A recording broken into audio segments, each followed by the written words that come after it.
بسم اللہ الرحمن الرحیم نحمده ونصلی ونسلم علی رسولہ الکریم اما بعد۔ نماز میں خشوع خضوع، اللہ تعالیٰ کا ارشاد ہے حافظوا علی الصلوات والصلاة الوسطی وقوموا للہ قانتین۔ تمام نمازوں کی اور خاص طور پر درمیان والی نماز یعنی عصر کی پابندی کیا کرو اور اللہ تعالیٰ کے سامنے باادب اور نیازمند ہو کر کھڑے رہا کرو۔ ایک دوسری جگہ اللہ تعالیٰ فرماتے ہیں قد افلح المؤمنون، یقیناً ایمان والے کامیاب ہو گئے، الذین هم فی صلاتهم خاشعون، جو اپنی نماز میں خشوع خضوع کرنے والے ہیں۔ اور ایک اور جگہ اللہ تعالیٰ فرماتے سورہ بقرہ میں وَاسْتَعِینُوا بِالصَّبْرِ وَالصَّلَاةِ وَإِنَّهَا لَكَبِیرَةٌ إِلَّا عَلَى الْخَاشِعِينَ،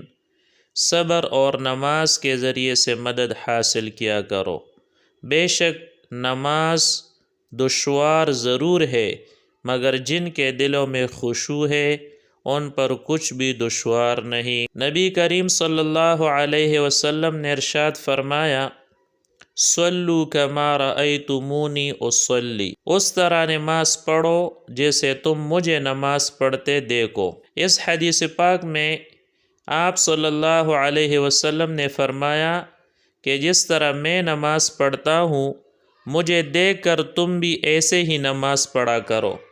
ظاہر ہے کہ رسول اللہ صلی اللہ علیہ وسلم کی نماز مکمل خشوع خضوع کے ساتھ تھی، تو معلوم ہوا کہ نماز میں خشوع خضوع بہت ضروری ہے، بلکہ نماز کی روح ہی خشوع ہے۔ حضرت عثمان رضی اللہ تعالیٰ عنہ فرماتے ہیں کہ میں نے رسول اللہ صلی اللہ علیہ وسلم کو یہ ارشاد فرماتے ہوئے سنا جو مسلمان بھی فرض نماز کا وقت آنے پر اس کے لیے اچھی طرح وضو کرتا ہے، پھر خوب خشوع کے ساتھ نماز پڑھتا ہے، جس میں رکوع بھی اچھی طرح کرتا ہے، تو جب تک کوئی کبیرہ گناہ نہ کرے یہ نماز اس کے لیے پچھلے گناہوں کا کفارہ بن جاتی ہے، اور نماز کی یہ فضیلت اس کو ہمیشہ حاصل ہوتی رہے گی۔ حضرت زید ابن خالد جوہنی رضی اللہ تعالیٰ عنہ سے روایت ہے کہ نبی کریم صلی اللہ علیہ وسلم نے ارشاد فرمایا جو شخص اچھی طرح وضو کرتا ہے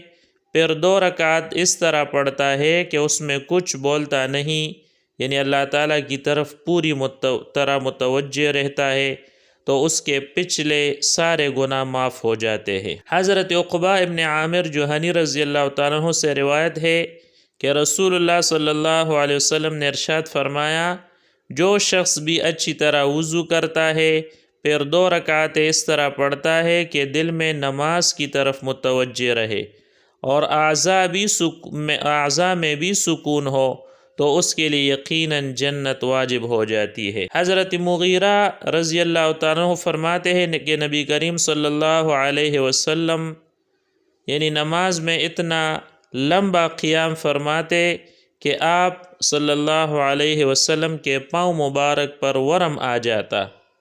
آپ علیہ السلام سے عرض کیا گیا کہ اللہ تعالیٰ نے آپ کے اگلے پچھلے گناہ یعنی اگر ہو بھی تو معاف فرما دیے، پھر آپ اتنی مشقت کیوں اٹھاتے ہیں؟ تو ارشاد فرمایا کہ کیا اس بات پر میں شکر گزار بندہ نہ بنوں؟ حضرت عبداللہ ابن عمر رضی اللہ تعالیٰ عنہما سے روایت ہے کہ رسول اللہ صلی اللہ علیہ وسلم نے فرمایا اس شخص کی طرح نماز پڑھا کرو جو سب سے رخصت ہونے والا ہو، یعنی جس کو گمان ہو کہ یہ میری زندگی کی آخری نماز ہے، اور اس طرح نماز پڑھو گویا تم اللہ تعالیٰ کو دیکھ رہے ہو۔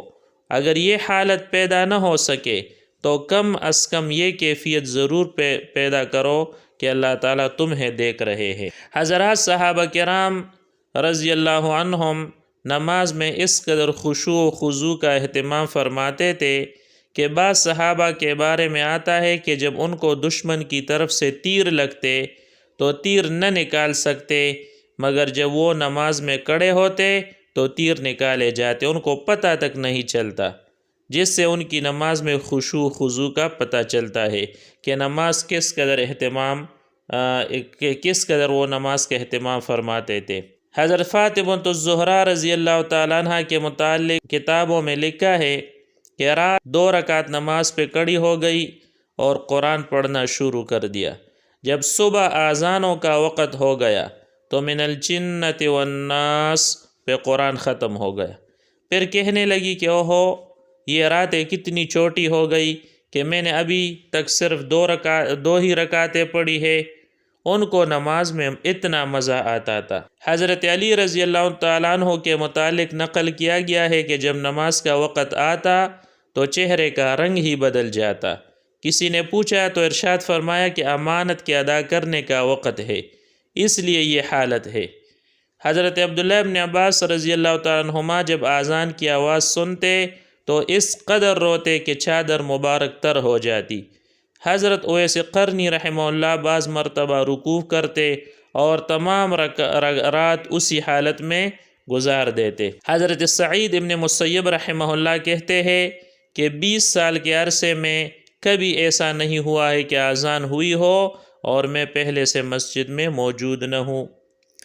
حضرت عمر ابن عبدالعزیز رحمۃ اللہ علیہ سے تو آپ سب واقف ہے، عشاء کے بعد مصلی پر بیٹھ جاتے اور دعا کے لیے ہاتھ اٹھا کر اس قدر روتے کہ بس روتے روتے نیند کا غلبہ ہو جاتا، پھر جب آنکھ کھل جاتی پھر روتے۔ حضرت امام اعظم ابو حنیفہ رحمہ اللہ کے متعلق لکھا ہے کہ 30-40 سال تک عشاء کے وضو سے صبح کی نماز پڑھتے، یعنی پوری رات اللہ کے سامنے روتے اور دعا کرتے، بس دن کو کچھ دیر سو جاتے اور رمضان میں 63 قرآن پاک ختم کرتے، 3 تراویح میں اور 30 دن میں 30 رات میں۔